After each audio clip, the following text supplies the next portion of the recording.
దేవుని మహాకృపను బట్టి ఈ దినమున నేను మీతో ఈ రీతిగా ఉండటానికి ప్రభు చూపి ఉన్నాడు. ఆయన ప్రణాళిక చొప్పున ఈరోజు మీతో దేవుని యొక్క వాక్యం పంచుకోవడానికి ప్రభు సహాయం చేశాడు. దైవజనుడు పాస్టర్ ఆనంద్ గారి ద్వారా నేను ఇక్కడికి రావడం జరిగింది. వారు అలాగే సేవకులు ప్రసాద్ గారు అసెంబ్లీ సహకార సహవాసంలో మేమందరం కూడా ఒకే సహవాసంలో పనిచేస్తూ ఉన్నాం. అయితే రాత్రి కొంత సమయం మీతో దేవుని యొక్క వాక్యాన్ని పంచుకోవాలని ఆశపడుతూ ఉన్నాం. కీర్తన గ్రంథము అందరూ కూడా కీర్తన గ్రంథము పరిశుద్ధ గ్రంథంలో నుండి కీర్తన గ్రంథము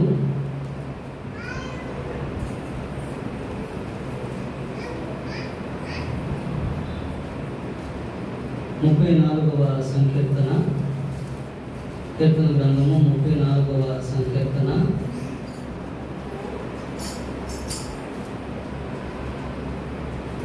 4వ వచనాన్ని నేను చదువుతాను. మీరందరూ కూడా చూడండి.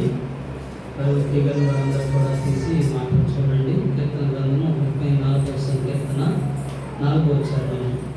నేను యెహోవా యొక్క విచారణ చేయగా ఆయన నాకు ఉత్తరం ఇచ్చెను. నాకు కలిగిన భయములన్నిటిలో నుండి ఆయన నన్ను తప్పించెను. చిన్న ప్రార్థన. మీరందరూ కూడా మీ మనసులో చిన్న ప్రార్థన చేయండి. అందరూ కూడా కళ్ళు మూసుకొని, ప్రభువా ఇదిగో ఈ పరిశుద్ధ గ్రంథాన్ని ఎలా తెరిచామో నిలుచుండగా మా చెవులను తెరవ చేయండి అని ప్రార్థన చేయండి. మా హృదయములను తెరవ చేయండి ప్రభువా. ఈ సేవకం ద్వారా నీ వాక్యం ద్వారా మాతో మాట్లాడండి తండ్రి అని ఆయనకు చిన్న ప్రార్థన అడుగుదాం. ప్రభు సహాయం అడుగుదాం. మన దేవుడు మాట్లాడే దేవుడు, వాక్యమైన దేవుడు, వాక్యం ద్వారా తన స్వరాన్ని వినిపించే దేవుడు. నువ్వు శ్రద్ధగా వింటే దేవుని యొక్క స్వరాన్ని వింటావు.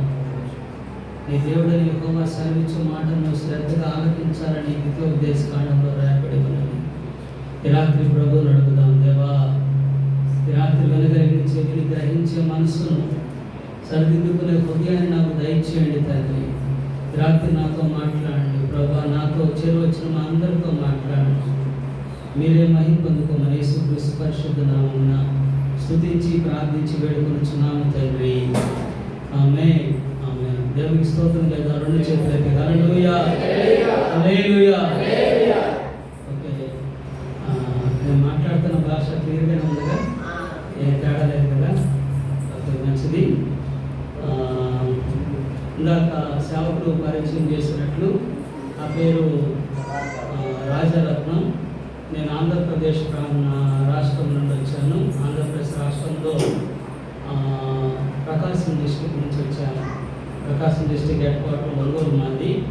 ఒంగోలు నుంచి ఒక 8 కిలోమీటర్ల దూరంలో ఉన్న ఒక విలేజ్లో నేను పరిచయం చేస్తూ ఉన్నాను. మంచిది. నేను ఎక్కడికి వెళ్ళినా నాకున్న మొదటి అలవాటు, ఫస్ట్ టైం మొట్టమొదటిసారి ఎక్కడికన్నా వెళ్తే నాకున్న అలవాటు లేదా నేను దేవునితో చేసుకున్న నిబంధన ఏంటంటే నా సాక్ష్యాన్ని పంచుకోవడం.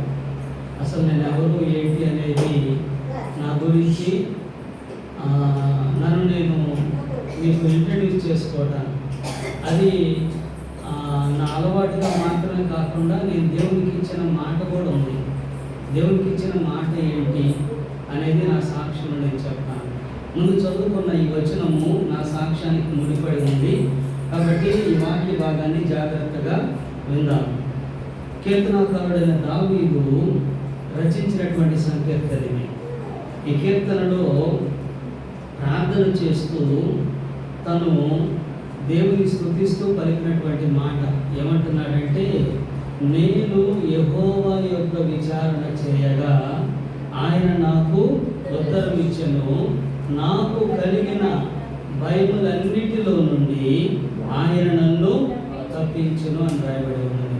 ఈ మాటలో ఉన్న ప్రాముఖ్యమైన మాటలను మరోసారి మీరు గట్టిగా పట్టుకోండి, ఆలోచించేయండి. భక్తుడైన దావీదుకి భయం కలిగింది. అక్కడ భయము అనే మాట లేదు, కానీ బహువచనం ఉంది. భయములన్నిటిలో నుండి అంటే ఒక భయం కాదు, రకరకాల భయాలు తన జీవితంలో తనకు ఏర్పడ్డాయి. ఆ సమయంలో భక్తుడైన దావీదు ఏం చేశాడంటే దేవునికి ప్రార్థన చేశాడు. దేవునికి ప్రార్థన చేసినప్పుడు ఆయన ఏం చేశాడంటే దావీదు భక్తులకి ఆ ప్రార్థనకు జవాబిచ్చాడు.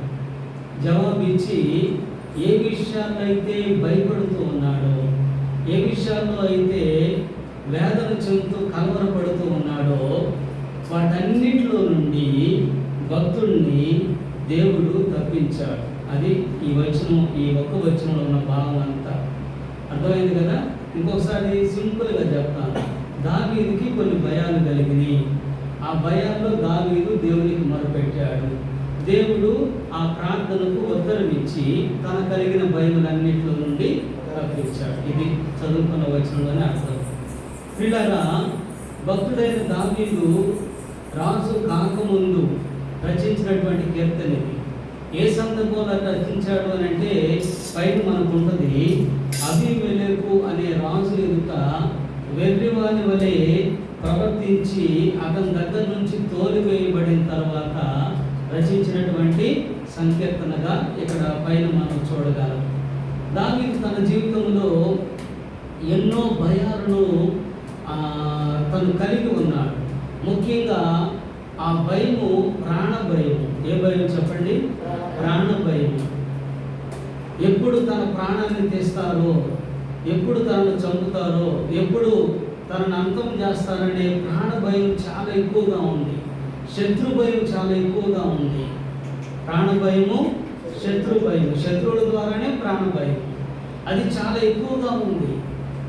ముఖ్యంగా తనకు పిల్లనిచ్చిన మామ ద్వారానే ఆ భయం ఆవరించింది. తనకు పిల్లనిచ్చిన మామ అంటే ఇశ్రాయేలుకు మొట్టమొదటి రాజు అయిన సౌలు తనను చంపడానికి ప్రయత్నం చేస్తూ ఉన్నాడు.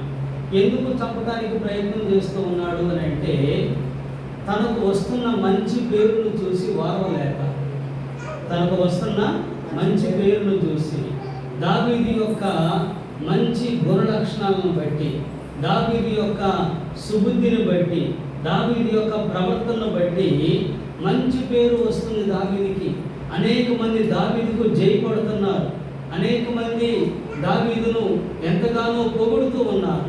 ఇదంతా కూడా తన మామకు ఎంత మాత్రం కూడా రుచించట్లేదు, ఇష్టం కావట్లా. ఆ మాటలు వాళ్ళు చెప్పుకుంటున్న మాటలు ఎంత మాత్రం వినసొంపుగా ఉంటుందా. దావీదు మీద విషపు చూపు నిలిపాడు. దావీదును చంపడానికి ప్రయత్నం చేస్తూ ఉన్నాడు. రాత్రనక పగలనక కొండల్లో, లోయల్లో, అరణ్యాల్లో, గుహల్లో ఎప్పుడు పడితే అప్పుడు, ఎక్కడ పడితే అక్కడ వెతుకుతూనే ఉన్నాడు. దావీదు పరిగెత్తుతూనే ఉన్నాడు. ఎన్నో భయాలు ఆవరించినాయి. దావీదుకైతే ఒకటే నమ్మకం ఉంది, నా దేవుడు నా పట్ల ఒక ప్రణాళిక కలిగి ఉన్నాడు. హల్లెలూయా, హల్లెలూయా. మీ పక్కన మాట చెప్పండి, పక్కన మాట చెప్పండి. నీ దేవుడు, చెప్పండి పక్కన, నీ దేవుడు నీ పట్ల ఒక ప్రణాళిక కలిగి ఉన్నాడు. చెప్తున్నారు, చూసి చెప్పండి. కాబట్టి అందరూ చెప్పండి. కాబట్టి ఎలాంటి భయముకు దిగులు పడవద్దు, నీ దేవుడు నీ పక్షమున ఉన్నాడు. ఆమేన్. పిల్లరా, మనకు కూడా దావీదు జీవితంలో ఎదురైనటువంటి భయాలు కాకపోయినా రకరకాల భయాలు మన జీవితంలో కూడా ఉన్నాయి. ఇక్కడ కూర్చుని ఎవరైనా నాకు ఎలాంటి భయం లేదని ఎవరైనా చెప్పగలరా?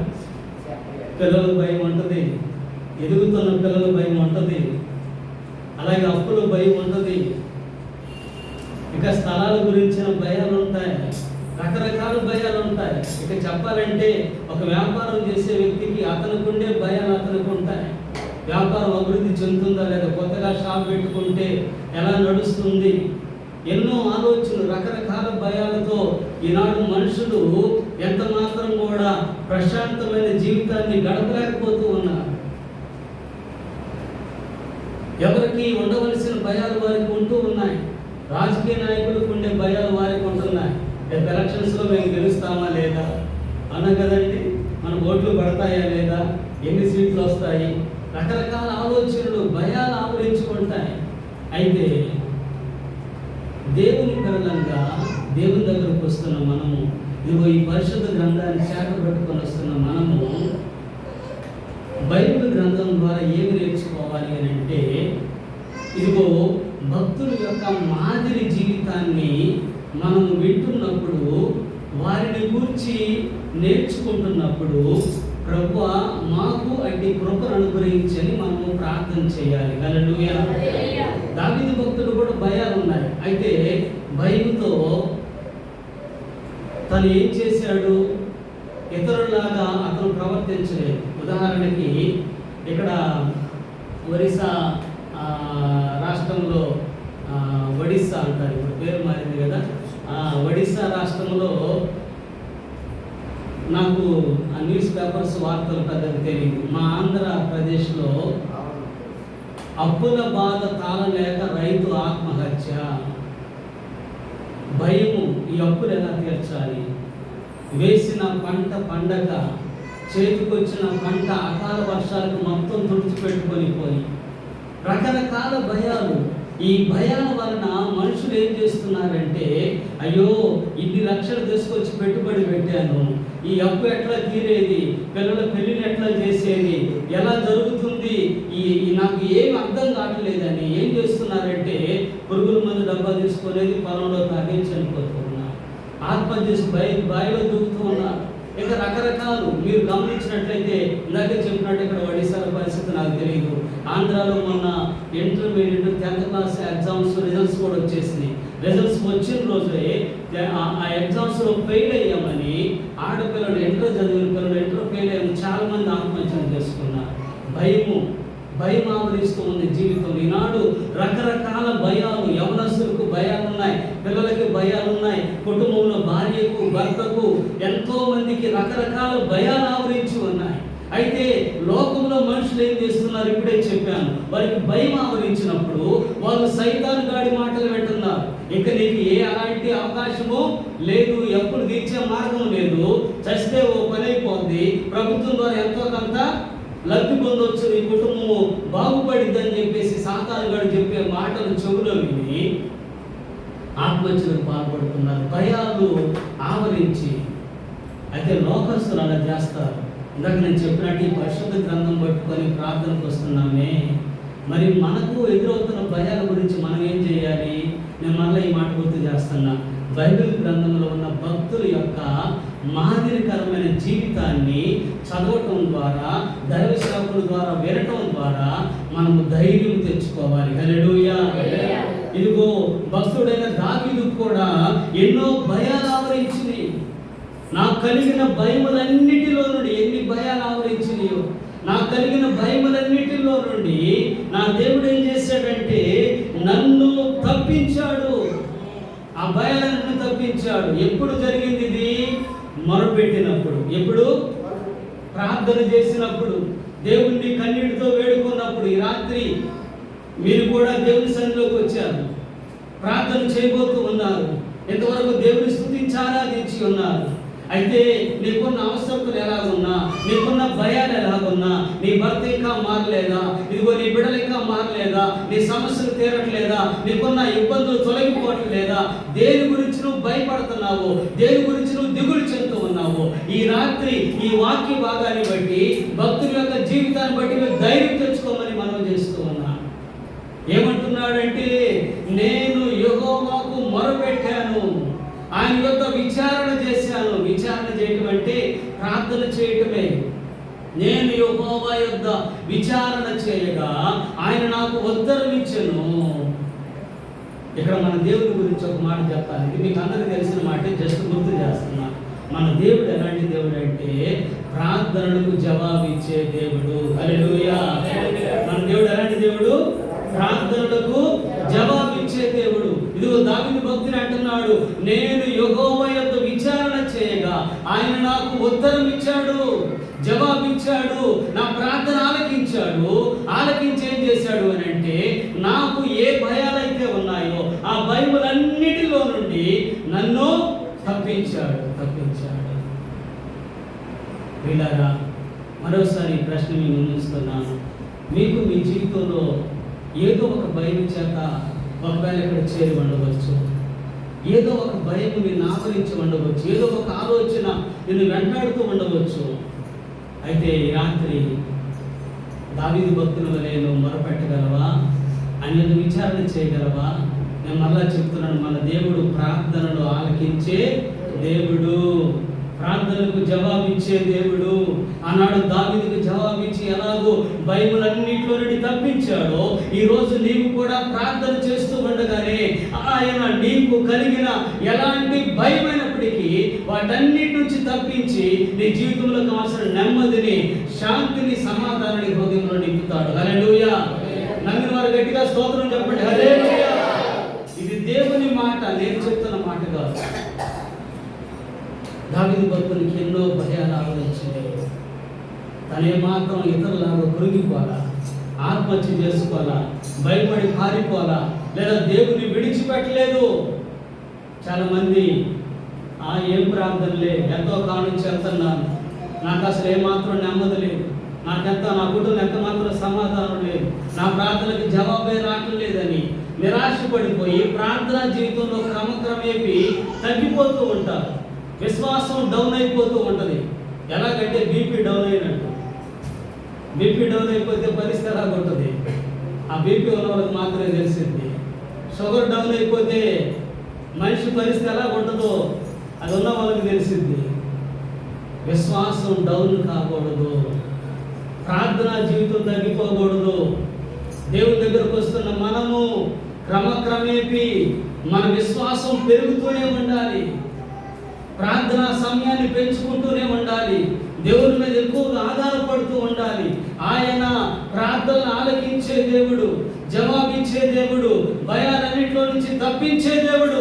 నేను మరోసారి చెప్తున్నాను, నీ జీవితంలో ఎలాంటి భయం చేత ఉన్నప్పటికీ కూడా, ఒకవేళ అనారోగ్యం ఉందా, ఇది ఎంతకాలం నుంచి నేను ఈ రోగాన్ని భరించాలి, ఇది ఎంతో కాంచి నన్ను వెంటాడుతూ ఉంది, ఎన్నో హాస్పిటల్ చూయించుకున్నాను, ఎన్నో మందులు వాడుతున్నాను. ఒకవేళ ఎలాంటి భయమైనా సరే ఈ రాత్రి సజీవుడైన దేవుని దగ్గరకు వచ్చిన నీవు ఆయనను హృదయపూర్వకముగా వేడుకొని, ప్రభువా నన్ను కనికరించయ్యా, దావీదు కుమారుడా నన్ను కరుణించు ప్రభువా అని నువ్వు ప్రార్థన చేయి. నీకు కలిగిన భయాలన్నిటిలో నుంచి తప్పించి నీకు సంపూర్ణమైన నెమ్మదినిస్తాడు. హల్లెలూయా, హల్లెలూయా. ప్రియ దేవుని బిడ్డలారా, భక్తులు ఎంతో మంది, నేను చెప్పాలంటే చాలా మంది ఉన్నారు. ఆలోచించేద్దాం. వారికి కలిగిన భయాలన్నింటిలో నుంచి దేవుడే వారిని తప్పించాడు. అయితే వాళ్ళు ఏం చేశారు అనేది ప్రాముఖ్యం. వాళ్ళు ఏం చేశారంటే బైబిల్ గ్రంథంలో భక్తులు ప్రార్థనే చేశారు. హల్లెలూయా. అంతేగాని వారు లోకానుసారంగా నడుచుకోవాలా. ఒకవేళ నీ పొరుగింటి వారితో ఏదైనా స్థలం విషయంలో, ఏదైనా విషయంలో గొడవ జరిగిందనుకోండి, భయం ఏర్పడి అవతల వాళ్ళు ఏం చేస్తారని భయం ఏర్పడితే లోకస్తులాగా మనం చేయకూడదు. లోకస్తులు ఏం చేస్తారు? ఆ లోకల్గా ఉన్న రాజకీయ నాయకులను సంప్రదిస్తారు. అవునా కదండి? లోకల్లో ఉన్న రాజకీయ నాయకులు పట్టుకుంటారు, నువ్వు వచ్చి మాట్లాడు. లేదా పెద్దల దగ్గరికి వెళ్తారు, ఆ కమిటీలో ఉన్న పెద్దల దగ్గరికి వెళ్తారు, మీరు వచ్చి మాట్లాడండి అనేది. లోకస్తులు చేసినట్టు మనం చేయకూడదు. ఎందుకంటే లోకస్తులు ముఖాలు చూసి తీర్పు తీరుస్తారు, మనుషులు పక్షపాతం చూపిస్తారు. అవతల వాళ్ళు కొంచెం ఫేవర్గా ఉన్నారనుకుంటే వాళ్ళ వైపు మాట్లాడవచ్చు. మనుషులు న్యాయమును అన్యాయంగా మారుస్తారు. అయితే దేవుని పిల్లలంగా మనకి ఏ సమస్య వచ్చినా, ఎలాంటి భయం ఆవరించినా, ఎలాంటి ఇబ్బంది కలిగినా సరే, మనకున్న ఒకే ఒక ఆధారము, మనము ప్రార్థిస్తున్న, స్తుతిస్తున్న, ఆరాధిస్తున్న సజీవుడైన నజరేయుడైన యేసు. హల్లెలూయా. ఆయన మాత్రమే నిన్ను తప్పించగలడు, ఆయన మాత్రమే నిన్ను విడిపించగలడు, ఆయన మాత్రమే నిన్ను ఆదుకోగలడు. ఎందుకంటే మనం స్తుతిస్తున్న దేవుడు, మరోసారి చెప్తున్నాను, చూచుచున్న దేవుడు. హల్లెలూయా. ఆలకించే దేవుడు, మాట్లాడే దేవుడు, ఈ మూడు కలిపి సజీవుడైన దేవుడు. నిన్న నేడు రేపు ఏకరీతిగా ఉన్న దేవుడు, వర్తమాన భూత భవిష్యత్ కాలంలో సజీవుడిగా ఉన్న దేవుడు ఆయన. మన కంటికి కనబడ్డని ఒక్క మాటే కానీ అదృశ్య రూపుడు కానీ ప్రక్కనే ఉన్నాడు ఆయన. బైబిల్లో ఉంది 139 క్రితం దావీదు అంటాడు, నా ముందును నా వెనకను నీవు నన్ను ఆవరించి ఉన్నావు. హల్లెలూయా. నేను కూర్చుంటా నేను లేచుట పక్కనే ఉంటాయి కదా. అదృశ్యుడైన దేవుడు నీ ప్రక్కనే ఉన్నాడు. ఎందుకు భయము, ఎందుకు దిగులు, ఎందుకు ఆవేదన?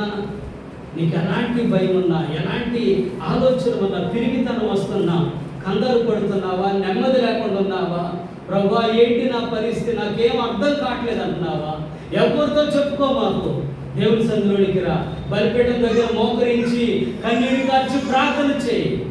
నీ ప్రార్థన ఖచ్చితంగా జవాబు వస్తుంది. హల్లెలూయా. అందులో ఏమాత్రం సందేహం లేదు. ఇప్పుడు నా సాక్ష్యాన్ని పంచుకుంటాను. ఇందాక చెప్పినట్లుగా నేను ఆంధ్రప్రదేశ్ రాష్ట్రం నుంచి వచ్చాను. ఆంధ్రప్రదేశ్ రాష్ట్రంలో ప్రకాశం డిస్టిక్ నుంచి వచ్చాను. ప్రకాశం డిస్టిక్ హెడ్ క్వార్టర్ ఒంగోలులోనే నా యొక్క జన్మస్థలం. నేను పుట్టి పెరిగింది అక్కడే. మా ఇల్లు ఇదిగండి, మా ఇల్లు ఇక్కడ అనుకోండి, వాచ్ దగ్గర మా ఇల్లు, ఈ బాటిల్ దగ్గర స్కూలు, ఇక్కడ చర్చి. ఇది మెయిన్ రోడ్డు మీదే మా ఇల్లు. ఈ రోడ్డు నుంచి ఎట్లా వస్తే ఇక్కడ చర్చి, ఆ రోడ్డు నుంచి ఎట్లా ముందుకెళ్తే ఇదంతా స్కూల్ కాంపౌండ్. అట్లా అవుతుందా పక్కనే అన్నమాట. మా కుటుంబంలో మేము మొత్తం 5గురం. అయ్యగారు లాగే వారికి 5గురు పిల్లలు, అయ్యగారు లాగే 4 కొడుకులు, 1 కూతురు. అయితే మా కుటుంబంలో నేను నెంబర్ 3. నాకు ముందు 2 అన్నయ్యలు ఉన్నారు, నేను 3, నా తర్వాత చెల్లెలు, లాస్ట్ తమ్ముడు. మా నాన్నగారు ఇప్పుడు లేరు, ప్రభు సన్నిధికి వెళ్ళి ఆయన 14 సంవత్సరాలు అయింది. ఆయన R&B department, roads and buildings డిపార్ట్మెంట్లో పనిచేసేవాడు. మా అమ్మగారు ఇంట్లోనే ఇంటి పని చేసుకుంటూ ఉండేది. చిన్నప్పటి నుంచి మా అమ్మగారు దైవ భక్తిలోనే పెంచింది మమ్మల్ని అందరినీ కూడా. 1వ తరగతి నుంచి 7వ తరగతి దాకా ఇది మొత్తం స్కూల్ కాంపౌండ్. స్కూల్కి వెళ్ళటం, ఇంటికి రావడం, బుక్స్ ఆడబడేయటం, స్నానం చేయటం, చర్చికి వెళ్ళటం.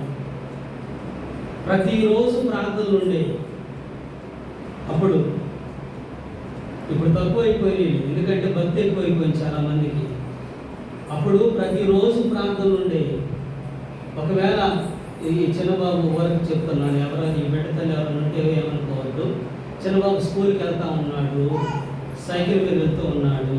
గబక్కన వెనక నుంచి ఏదన్నా బైక్ వచ్చి కొట్టేసింది, కింద పడ్డాడు, అస్సలు దెబ్బ తగలేదు. ఆ విషయం వాళ్ళ అమ్మగారికి తెలిసింది. వాళ్ళ అమ్మగారు దేవుని స్తుతించి, బాబు దేవుడు నీకు గొప్ప మేలు చేశాడు, ఈరోజు మన కుటుంబ ప్రార్థన పెట్టుకుందాం. వెంటనే పాస్టర్ గారి దగ్గర, పాస్టర్ గారు సాయంత్రం మా దగ్గర ప్రార్థన పెట్టాలి. ఏందమ్మా విషయం అంటే, ఈరోజు ఇలా జరిగింది, దేవుడు మా బిడ్డలో ఒక్క దెబ్బ కూడా, తలకు దెబ్బను చేయకుండా కాపాడాడు, దేవుడు చేసిన మేరకు నేను కృతజ్ఞతాస్తుతులు చెల్లించాలని ప్రార్థన. ప్రతి దానికి బైబిల్లో ఉంది, ప్రతి విషయం ముందు దేవునికి కృతజ్ఞతాస్తుతులు చెల్లించుడి. పెళ్లి రోజు ప్రార్థన, ఒకవేళ మనిషి ఇంట్లో మనిషి చనిపోతే జ్ఞాపకార్థ ప్రార్థన, బిడ్డ పుట్టినరోజు ప్రార్థన, ప్రతి దానికి ఎప్పుడు ప్రార్థనలు జరుగుతూ ఉండేవి. రోజుకు 2 ప్రార్థనలు కూడా జరుగుతూ ఉండేవి. స్కూల్కి వెళ్ళటం, ఇంటికి రావటం, స్నానం చేయటం, చర్చికి రావటం. అక్కడే తిని అక్కడే పడుకున్నాడు. మా పాస్టర్ గారు నన్ను సొంత బిడ్డలాగా చూసుకునేది. చర్చి దగ్గరే, చర్చిలో పెద్ద సేవకుడు ఉన్నాడు. ఇప్పుడు ఆయన కుమారుడు పరిచర్య చేస్తూ ఉన్నారు. వారి తండ్రి గారికి నేను పరిచర్య చేశాను. ఎట్లంటే బైబిల్ గ్రంథంలో, సమూయేలు మొదటి గ్రంథంలో ఏలీ అనే గొప్ప సేవకుని దగ్గర సమూయేలు మందిరంలో ఎలాగో ఉండి పరిచర్య చేశాడో, నేను కూడా అలాగే ఆ గొప్ప దైవ సేవకుని దగ్గర, ఆయన పేరు సాధు జోసఫ్ గారు, ఆయన దగ్గర ఉండి పరిచర్య చేశాను. ఆయనకి నీరు తోడి పెట్టడం, టిఫిన్ తీసుకొచ్చి ఇవ్వటం, టీ అందించడం, ఇంకా ఆయనకి కావాల్సిన పనులన్నీ కూడా చూసేవాడిని. ఎట్లా 1వ తరగతి నుంచి 7వ తరగతి దాకా నా జీవితం అట్లాగే ఉంది. నాకు లోకం ఏంటో తెలియదు. 7వ తరగతి అయిపోయింది.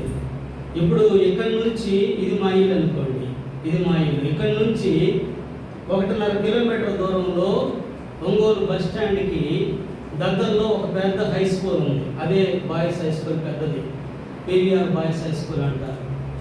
ఆ స్కూల్లో 8 నుంచి 10వ తరగతి దాకా చదివాను. ఇక్కడ ఇంటి దగ్గర నుంచి స్కూల్కి వెళ్ళడానికి 1.5 కిలోమీటర్లు నడుచుకుంటా వెళ్ళేవాళ్ళం. అప్పుడు దాకా నాకు లోకం తెలియదు. రోడ్ల మీద, గోడల మీద సినిమా వాల్ పోస్టర్లు, రకరకాల సినిమా వాల్ పోస్టర్లు. స్కూల్లో ఫ్రెండ్స్ ద్వారా అరే సినిమాకి వెళ్దామంటే అమ్మో నేను రాను, మా అమ్మ కొట్టిద్దానంటే ఇంకా నువ్వు ఏదో ఒకటి చెప్పేసి ఆ సినిమాకి వెళ్దామని స్నేహితులు సినిమాలకు అలవాటు చేశారు. అమ్మకు అబద్ధాలు చెప్పి సినిమాలకు వెళ్తారు. ఎక్కడికి వెళ్ళామంటే ఫ్రెండ్ ఇంటికి వెళ్ళాను అని అబద్ధం చెప్పాము. అదే విచిత్రము, నేను సినిమాకి వెళ్ళిన రోజు ఖచ్చితంగా మా అమ్మకు అర్థమైపోయింది. నిజం చెప్పు, సినిమాకి వెళ్ళావా లేదా అని మనం చీపురు కట్ట తిరగేసి ఎన్నిసార్లు కొట్టిందో. నిజమే మమ్మీ సినిమాకి వెళ్ళాను. ఆమె కట్ట తెలిసిందో. ఒకరోజు నేను ఫ్రెండ్ ఇంటికి వెళ్ళానంటే కానుకుండేది. నిజం ఆ రోజు ఫ్రెండ్ ఇంటికి వెళ్ళాను. సినిమాకి వెళ్ళిన రోజు కూడా అబద్ధం చెప్పి ఫ్రెండ్ ఇంటికి వెళ్ళానంటే నిజం చెప్పు అనేది. ఏం కట్ట తెలిసిందని కూడా దేవుడు ఆమెకు బయలుపరిచేవాడు. అట్టా ఆమె కంట్రోల్లో పెట్టిన సినిమాలు చూడకూడదు, లోపల పెట్టుకోకూడదు ఆమె బాధ. 1వ తరగతి 10వ తరగతి దాకా అలా జరుగుతూ ఉంది. సినిమాలకు వెళ్ళటం, మన స్కూల్ నుంచి సాయంత్రం రావడం, మన చర్చికి వెళ్ళటం, ప్రార్థనకి వెళ్ళటం, ఇవన్నీ మామూలుగానే జరుగుతూ ఉంటాయి. మళ్ళీ ఫ్రెండ్స్ తోటి సినిమాలకు వెళ్ళటం, స్కూల్ ఎగ్గొట్టడం, అబద్ధాలు ఆడటం, ఎట్లా జరుగుతూ ఉంది.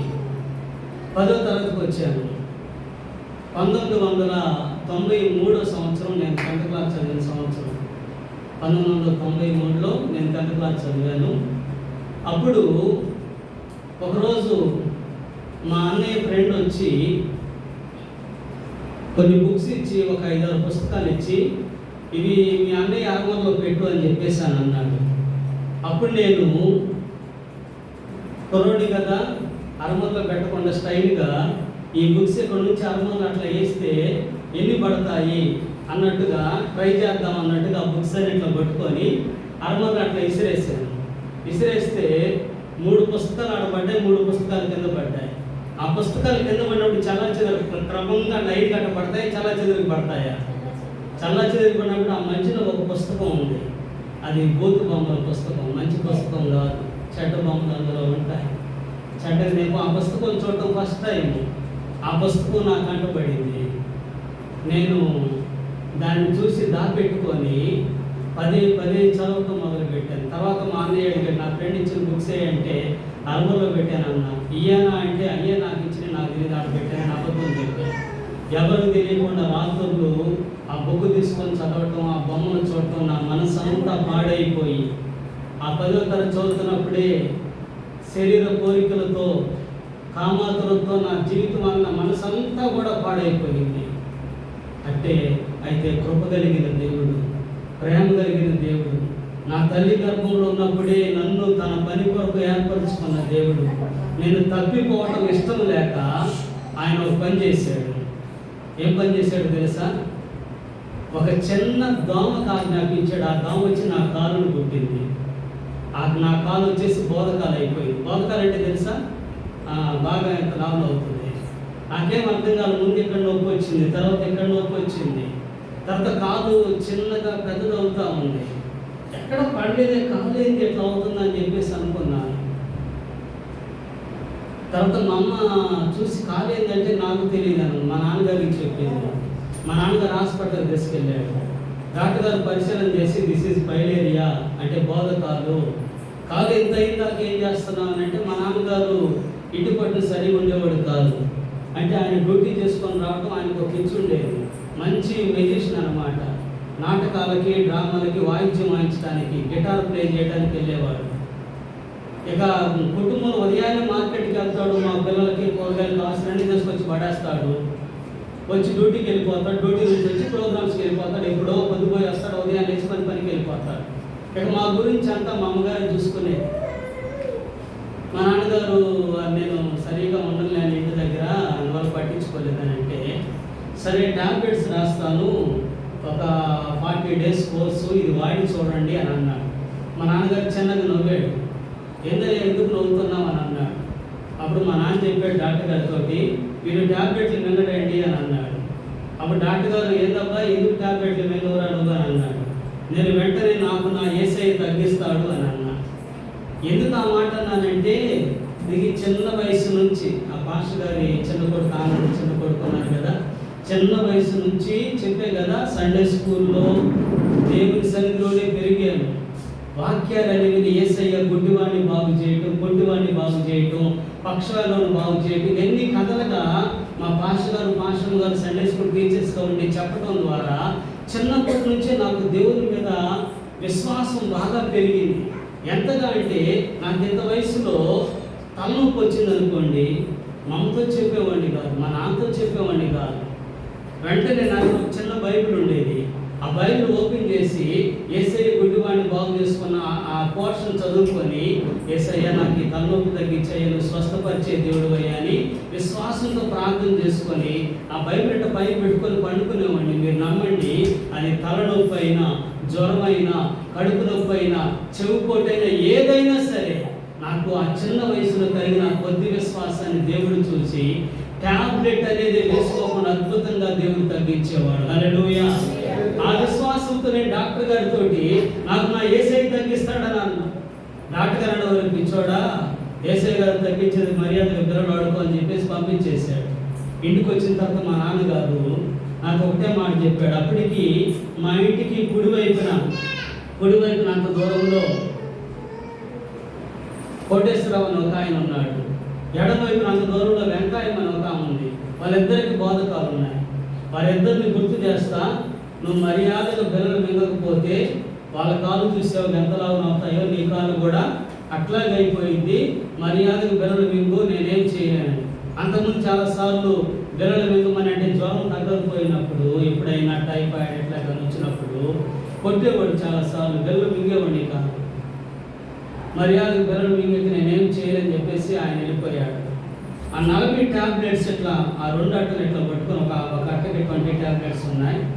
ఆ 40 ట్యాబ్లెట్స్ ఇట్లా పట్టుకొని నాకు తెలియకుండగానే, లేకపోతే తెలుసో తెలియకుండగానే దేవునికి ఒక నిబంధన చేసుకున్నాను. మీకు ఇందాక చెప్పే కదా స్టార్టింగ్లో ఆ మాట, ప్రభువా యేసయ్యా నువ్వు గొప్ప దేవుడివి, నీలో స్వస్థపరిచే శక్తి ఉంది, నేను నమ్ముతున్నాను. నా జీవితంలో చిన్నప్పటి నుంచి ఎన్నో మార్లు నన్ను స్వస్థపరిచావు. ఇది నీకు ఒక పెద్ద లెక్క కాదు. నెక్స్ట్ ఇయర్ కాలేజీకి వెళ్ళాలి, ఈ కాలుతో కాలేజీకి వెళ్తే కుర్రోళ్ళందరూ ఎగతాలు చేస్తారు. ప్రభువా యేసయ్యా దయచేసి నన్ను స్వస్థపరచు ప్రభువా అని ఏడ్చి ప్రార్థన చేసుకున్నా. అదే సమయంలో ఒక తీర్మానం చేసుకున్నా. అదేంటంటే ఇందాక నేను చెప్పింది, నీవు నా కాలు కనుక స్వస్థపరిస్తే నేను ఎక్కడికి వెళ్ళినా సాక్ష్యం చెప్తాను నీ గురించి. నా యేసయ్య నా జీవితంలో గొప్ప కార్యం చేశాడని సాక్ష్యం చెప్తాను. రెండవ మాట, నీ సేవ చేస్తానని పలికాను. తెలిసి తెలియకుండాగానో నీ సేవ చేస్తాను ప్రభువా అని పలికాను. నీ సాక్ష్యం చెప్తాను, నువ్వు చేసిన మేలుని బట్టి నీ గురించి చెప్తాను, నీ సేవ చేస్తానని చెప్పాను. అది నేను తీసుకున్న తీర్మానం. మా అమ్మగారు వారానికి 2 మార్లు ఉపవాసం ఉండి నా కోసం ప్రార్థన చేసింది. మా పాస్టర్ గారు పెద్ద ఆయన చెప్పారు కదా, నా కాలు ఆయన చేతిలోకి తీసుకొని ప్రేయర్ తీసుకొని ప్రార్థన చేశాడు. దైవశాఖలు ప్రార్థన, నా తల్లి కన్నీటి ప్రార్థన, నా కొద్ది విశ్వాసం కృప కలిగిన దేవుడు జ్ఞాపకం చేసుకున్నాడు. ప్రతిరోజు నాన్న అడుగుతారు, ఏ టాబ్లెట్ మింగావా? అబద్ధం. మింగాను నాన్న, అబద్ధం చెప్తున్నా. ప్రతిరోజు ఒక్కొక్క టాబ్లెట్ పడేస్తున్నా. నాకున్న విశ్వాసం నా యేసయ్య స్వస్థపరుస్తాడు, నమ్మకం. మీరు నమ్మండి, ఒక్క టాబ్లెట్ మింగలేదు. దైవసన్నిధిలో నిలబడి సత్యం చెప్తున్నాను. 40 రోజులు 30 రోజులు దాటే సమయానికి నా కాలు మరలా యథాస్థితికి వచ్చేసింది. హల్లెలూయా. గట్టిగా స్తోత్రం చేద్దాం. హల్లెలూయా. నాకెంతో భయం కలిగింది ఆ టైంలో. నేను యెహోవా యొక్క విచారణ చేయగా ఆయన నాకు ఉత్తరం ఇచ్చెను. నాకు కలిగిన బైబిల్ అన్నిటిలో నుండి ఆయన నన్ను తప్పించాను. భయం కలిగింది. ఆ కోడేశ్వరలాగా దానిలాగా అయిపోయిందేమో నాకు కాదు, ఆ ఎంకాయం దానిలాగా అయిపోయిందేమో నాకు కాదు, ఎన్నో భయాలు. కానీ ప్రభు మీద నమ్మకం, ప్రార్థన, విశ్వాసం, ప్రభు కలిగిన దేవుడు కనికరం చూపి అద్భుతంగా ఒక్క టాబ్లెట్ మీద కొనగానే నా కాలు మరలా మామూలు స్థితికి వచ్చేటట్టు చేశాడు. ఇప్పుడు చెప్పండి, మన దేవుడు నేనే సజీవ సాక్షిని. మీ జీవితంలో ఒకవేళ ఇప్పటికి ఎన్నో ప్రార్థనలకు జవాబు వచ్చి ఉండవచ్చు. వీళ్ళారా ధైర్యం తెచ్చుకోండి. మనం స్తుతిస్తున్న దేవుడు, ఆరాధిస్తున్న దేవుడు, ప్రార్థిస్తున్న దేవుడు మంచి దేవుడు, ప్రార్థనలు ఆలకించే దేవుడు, స్వస్థపరిచే దేవుడు, విడుదలనిచ్చే దేవుడు, తప్పించే దేవుడు, విడిపించే దేవుడు ఆయన. కాబట్టి మీ జీవితంలో ఎలాంటి పరిస్థితులకైనా భయపడవద్దు. బైబిల్ గ్రంథంలో భయపడవద్దు అనే మాటలు సంవత్సరానికి ఎన్ని దినాలు ఉంటాయండి? 365 దినాలు ఉన్నట్లుగా ఆ మాట 365 సార్లు రాయబడి ఉంది. హల్లెలూయా. అంటే ప్రతిరోజు కూడా భయపడవద్దు అనే మాట మనం జ్ఞాపకం చేసుకోవచ్చు. లోకస్తులు భయపడి ఏం చేస్తారో చెప్పాను. పరీక్షలో ఫెయిల్ అయితే ఆడపిల్లలు ఆత్మహత్యలు చేసుకుంటున్నారు. అప్పులు బాగా తీరకపోతే రైతు ఆత్మహత్య చేసుకుంటున్నారు. ఎంతో మంది భయానికి గురయ్యి ఆ భయాలను జయించలేక వాళ్ళు అపవాదికి అప్పగించుకుంటున్నారు. కానీ దేవుని దగ్గరకు వస్తున్న నీవు నీ జీవితంలో ఎలాంటి భయాలున్నా సరే కలవరపడవద్దు, దిగులు పడవద్దు. నువ్వు సజీవుడైన దేవుని దగ్గరకు వచ్చావు. ఆయన నమ్మదగిన దేవుడు, ఆపత్కాలంలో నమ్ముకొనదగిన సహాయకుడు ఆయన. ధైర్యంగా ఉండు, విశ్వాసంతో ప్రార్థన చేయి, దైవసేవకులతో పంచుకో. దైవసేవకులు కూడా మీ కొరకే ఉన్నారు. ఆయన దాదాపు 30 సంవత్సరాల నుంచి ఆయన పరిచయం చేస్తూ మీ అందరి కోసం, ఈ కాలనీ వారందరి కోసం కన్నీటితో ప్రార్థన చేస్తూ ఉన్నారు. అనేక మంది రక్షించబడాలని.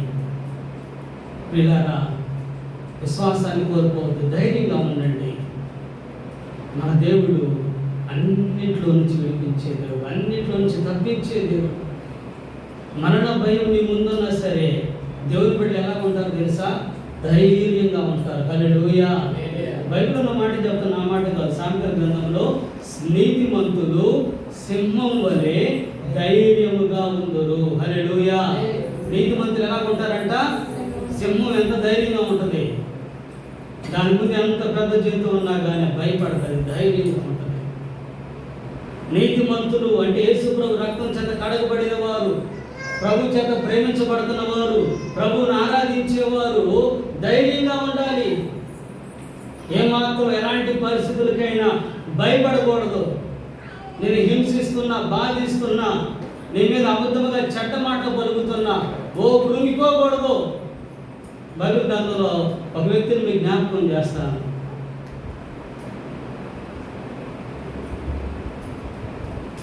ఎవరో కాదు, ఇప్పుడు దాకా చెప్పుకున్న దావీదే. దావీదు ముందు దాదాపు ఈ శ్లాభం ఎత్తుంటాడు. 600 జానెడు ఎత్తగలిగిన గొలియాతు అనే శూరుడు. దావీదు భయపడ్డా? చెప్పండి. దావీదు ఏదో వాళ్ళ అన్నలకి అన్నం ఇద్దాము, తండ్రి పంపించిన ఆహారం అందిద్దామని వచ్చాడు. ఇచ్చి వెళ్ళిపోవచ్చు. కానీ వెళ్ళిపోతుండగా దావీదు చెవులో కొన్ని మాటలు పడ్డాయి. ఆ మాటలు దావీదు హృదయాన్ని మంట పుట్టించినాయి.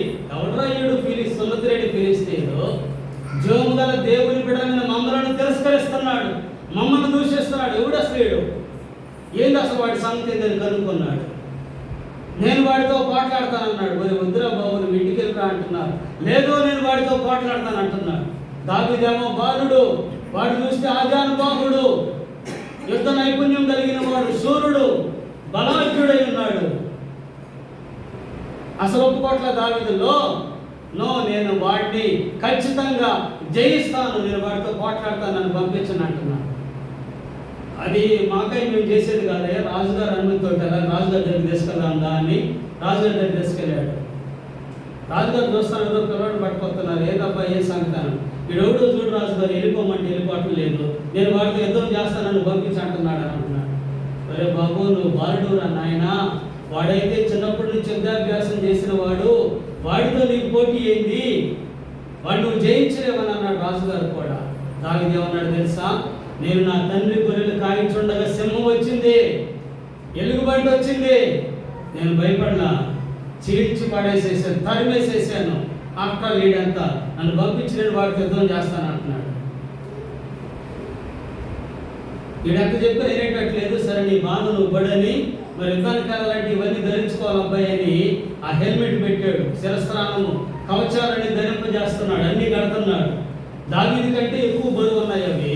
అవి మొయ్యలేకపోతున్నాడు. నా వల్ల కాదు, వీటిని తీసేసేయండి.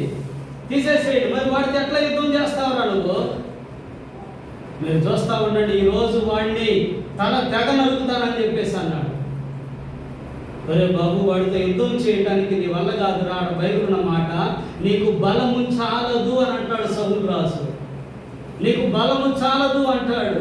ఈ మాట గుర్తు పెట్టుకోండి, జాగ్రత్తగా వినండి. ఈ మాట దావీదు ఏమంటాడు తెలుసా?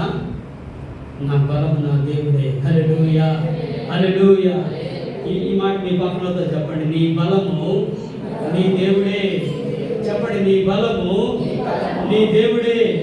ధైర్యంగా ఉండు. హల్లెలూయా. విశ్వాసంతో చెప్పారా? Very good. మన బలం ఎవరు చెప్పండి? మన బంధువులా? ఈ రోజు ఉన్న బంధువులు, రక్త సంతు ప్రేమలు ఈ రోజే, రేపు వెళ్ళమంటాయో తెలియదు.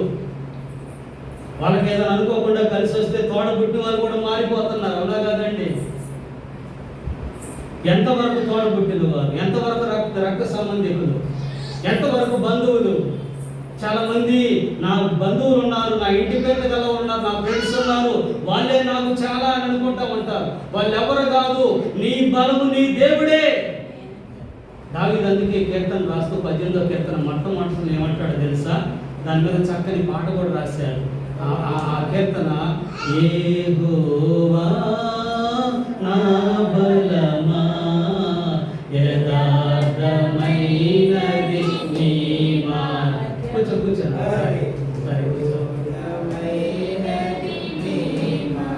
సరే వచ్చా దయగల వారిపై దయ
రాస్తాడు, యెహోవా నా బలమా నేను నిన్ను ప్రేమించుచున్నాను అని ఉంటుంది అక్కడ. దావీదు బలం ఎవరు చెప్పండి? దేవుడే. ఇప్పుడు నీ బలం ఎవరు చెప్పండి? నీ బిడ్డల నీ బలము, నీ భర్త నీ బలము, ఎవరు కాదు, నీ బలము నీ దేవుడే. ఆయన మీద ఆధారపడు. దావీదు నేను వాడికి యుద్ధం చేస్తాను పంపించాక సౌలు ఏమనలేక సరే పో నీ సాగు నువ్వు జాబుని పంపించాడు. అవతల సూర్యుడైన గొలియాతు చూశాడు. ఏమనుకున్నాడు? అరే బాబు, ఏమనుకుంటున్నారా మీరు? నేనేమో కుక్కలా కనపడుతున్నానంటారా?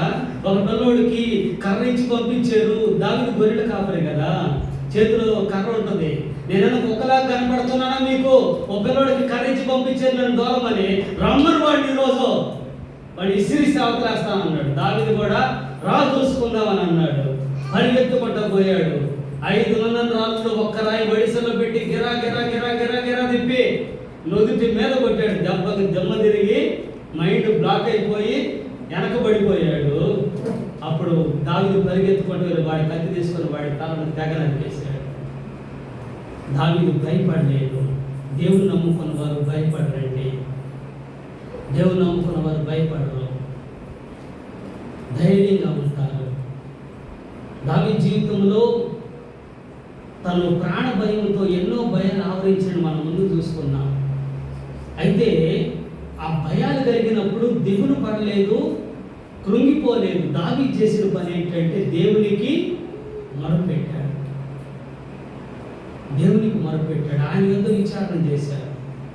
మనం కూడా భయాలు ఆవరించినప్పుడు, కలవరాలు ఏర్పడినప్పుడు దిగులు పడకూడదు, కృంగిపోకూడదు, ఓటమి ఎదురైనప్పుడు భయపడకూడదు. నా దేవుడు నాతో ఉన్నాడు, నాకు జయమిచ్చేవాడు ఆయనే అని ముందుకెళ్ళాలి. నేను మళ్ళా చెప్తున్నాను, దేవుని బిడ్డలు సింహం వలె ధైర్యంగా ఉంటారు, భయపడరు, ఎలాంటి పరిస్థితులు కానీ వారు దిగులు పడరు. ఇంకొక సంఘటన గుర్తు చేసి నేను ముగించేస్తాను. దానియేలు గ్రంథంలో మీకు అందరికీ తెలుసు, ముగ్గురు భక్తులు పేర్లు చెప్పండి. షడ్రకు, మేషాకు. వారు భయపడ్డారా? భయపడలేదు, భయపడలా.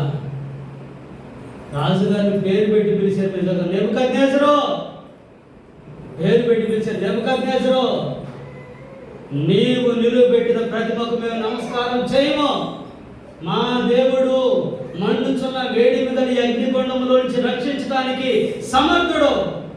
ఒకవేళ ఆయన రక్షింపకపోయినా సరే నీవు నిలువబెట్టిన ప్రతిమకు మాత్రం మేము వంగము, మొక్కము, నమస్కారం చేయము. ఎంత ధైర్యం అండి! వాళ్ళ ధైర్యం ఎవరు? దేవుడే. వారి బలం ఎవరు? దేవుడు. నీ ధైర్యం కూడా నీ దేవుడే. ఇప్పుడు ఈ మాట చెప్పండి, ఇందాక చెప్పారు కదా, నీ బలం నీ దేవుడే చెప్పారు కదా. ఇప్పుడు ఈ మాట చెప్పండి, నీ ధైర్యము నీ దేవుడే. చెప్పండి, నీ ధైర్యము నీ దేవుడే. కాబట్టి మనము ధైర్యంగా ఉందాం. భయాలు కలుగుతున్నాయా? ఆటంకాలు ఎదురవుతున్నాయా? ఇబ్బందులు ఎదురవుతున్నాయా? కృంగిపోవద్దు, కలవరపడవద్దు, అధైర్యపడవద్దు, విశ్వాసంలో దిగజారిపోవద్దు. ధైర్యంగా ఉండు. నీ బలము నీ దేవుడే, నీ ధైర్యము నీ దేవుడే. ఆయన యొక్కకు దావీదు వచ్చినట్టు, ఇదిగో నేను యెహోవా యొద్ద విచారణ చేయగా ఆయన నాకు ఉత్తరం ఇచ్చాను, నాకు కలిగిన భయములన్నిట్లో ఆయన తప్పించాడు. దావీదు అనుభవపూర్వకంగా చెప్పాడు, నా జీవితంలో జరిగింది, నా జీవితంలో జరిగింది, నేను సాక్ష్యం చెప్పాను. నీ జీవితంలో కూడా దేవుడు చేస్తాడు. నమ్ము ఈ మాట. ఇది దేవుని మాట, నేను చెప్తున్న మాట కాదు, దేవుని మాట. నీ దేవుడే నీ బలమై ఉన్నాడు. నీ దేవుడు నీకు ధైర్యాన్ని ఇస్తాడు. చివరికి ఒక మాట గుర్తు చేసి ముగిస్తాను. యెషయా గ్రంథం 41:10 అద్భుతకరమైన వాగ్దానం ఉంది. భయపడకము, నేను నీ దేవుడినై ఉన్నాను. దిగులు పడకము, నేను నిన్ను బలపరుతును. నీకు సహాయము చేయువాడను నేనే. నీతియును నా దక్షిణ హస్తముతో నిన్ను ఆదుకుంటాను. హల్లెలూయా. ప్రార్థన చేసుకుందాం. అందరూ కూడా తల వంచండి, ప్రార్థన చేసుకుందాం. అందరూ కూడా తల వంచండి. ప్రియులారా, వెతబడిన వాక్యం గురించి మీరు మరొక తలపరుచుకోనండి.